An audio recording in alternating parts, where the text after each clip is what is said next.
Olá, bem-vindos ao Pai Joaquim de Aruanda Responde. Bem-vindos aos estudos da nossa amada Umbanda. Eu sou Maria Regina Vilarinho, médium de psicografia de Pai Joaquim de Aruanda e Pai Sebastião do Congo e dirigente do Centro Espírita Tenda de Aruanda, em Brasília.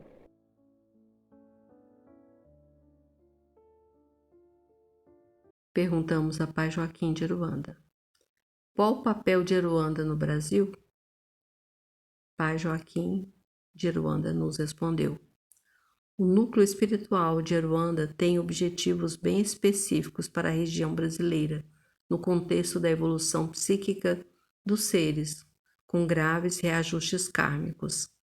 Jesus, Ismael e a equipe de instrutores siderais, séculos antes do estabelecimento da etnia branca no Brasil e em outras regiões da América do Sul, haviam planejado remover a árvore misericordiosa do Evangelho da longínqua Galileia e trazê-la para aqui.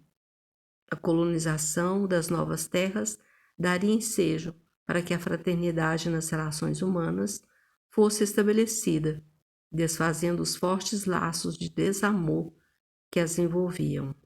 No planejamento dos instrutores siderais, a miscigenação no planeta é tratada com muito carinho, pois é por meio dos contatos entre os indivíduos que ocorre a evolução humana, despertando vagarosamente entre eles laços de amor que se desdobram em compaixão, fraternidade, alegria, generosidade, entre outros.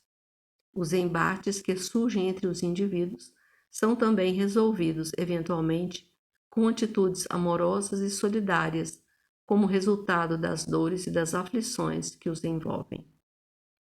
Dessa maneira, a equipe espiritual, sabedora da evolução humana que aqui ocorria, pois havia forte presença da etnia vermelha, entre eles os grupos do Tupinambá e dos Tupi-Guarani, a eles agregaram a etnia branca proveniente da Europa, especialmente os portugueses, e em seguida trouxe os representantes da etnia negra provenientes da África, dando início à formação de um agrupamento coletivo de um povo, embora sob a forte atuação da lei de causa e efeito, mas bem-aventurado por sua mansidão e fraternidade, que teria compromisso espiritual em alguns milênios no futuro.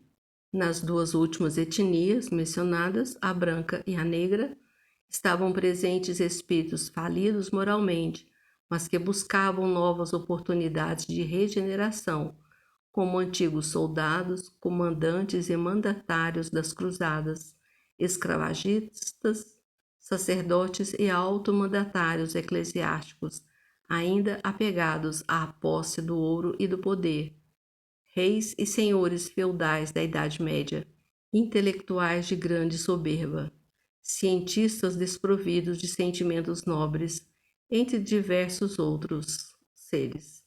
Mas também estavam presentes europeus de elevada condição espiritual, negros bondosos e solidários, e pedagogos siderais abnegados. Entre eles havia um contingente enorme de professores da tolerância, da paciência e da sabedoria. Todos esses pedagogos, sábios conhecedores do psiquismo humano, visavam ensinar a tolerância do ser humano para consigo e aplacar o impacto causado pelo encontro de espíritos rebeldes e renitentes no mal. Lentamente, foi preciso sobrepor o sentimento de ódio pelo de amor, como ainda acontece. Ao reunir espíritos falidos, mas de grande força e determinação psíquica, há espíritos abnegados e amorosos, igualmente fortes e determinados a implementar a lei do amor. Os espíritos superiores tinham também como objetivo estabelecer nesse solo o conceito universalista de um só povo, uma só banda e uma só religião, a lei da unidade cósmica, a Umbandã, trazida pelos povos de Sírios e de outras moradas igualmente espiritualizadas, como o Sol, tendo como um dos protagonistas a escola redentora de Aruanda. Como já mencionado, Mestre Jesus, Ismael, Ramatiz, Allan Kardec e outras entidades siderais labutam ainda vigorosamente para a mudança dos padrões psíquicos nas terras do Cruzeiro do Sul, para que a pátria do Evangelho seja aqui implementada. Allan Kardec, grande colaborador do Cristo planetário, retornou ao plano físico reencarnando como Francisco Cândido Xavier, dando continuidade à obra de conscientização moral da humanidade para a formação da futura nação espiritual do planeta. Esse espírito de elevada grandeza não pôde ampliar seus conceitos e unificar as sabedorias dos povos ocidental e oriental por causa da imposição dogmática das religiões europeias durante muitos séculos. Essa atribuição foi dada a Ramatiz, que vagarosamente avança na união da ciência e da fé em todos os povos do mundo. Ele conta com o apoio de espíritos como de Sócrates, Allan Kardec, Caboclo das Sete Encruzilhadas, Samuel Hahnemann e outras entidades da grande fraternidade branca. Como em todo processo a ser implantado a partir de um povo altamente heterogêneo psiquicamente, mas aberto ao espiritualismo, é natural o choque entre egos inferiores. No entanto, sem a pressa característica dos humanos, os mensageiros cósmicos de Aruanda e da grande fraternidade branca vão pavimentando os caminhos que nos levarão a atingir os objetivos propostos, divulgando a lei da unidade cósmica, a Umbanda. Para os mensageiros de luz, não há necessidade de títulos ou aparências bonitas, pois só há um caminho ou uma unidade divina e só um bando que se dirige obrigatoriamente para a luz divina. Para isso, os instrutores siderais assumem diversas formas fluídicas de acordo com a abordagem a ser dada quando do auxílio a ser prestado. Na Umbanda, por exemplo, assumem forma de pretos velhos, caboclos, ciganos, crianças, entre outros. Na grande fraternidade branca são os mestres ascensionados, considerados como Elohim, arcanjos, anjos, santos e sábios. No Espiritismo são os mentores de luz, ou protetores ou guias espirituais, e nos conceitos teosóficos são os Mahatmas, ou mestres da sabedoria antiga.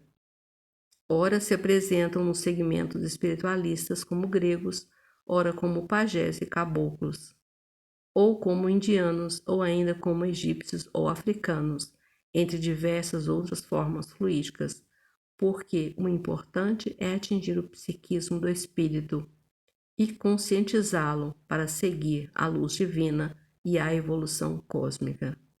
Sob essa perspectiva, o papel de Aruanda no Brasil, associado ao da Umbanda, vem se solidificando vagarosa, mas progressivamente.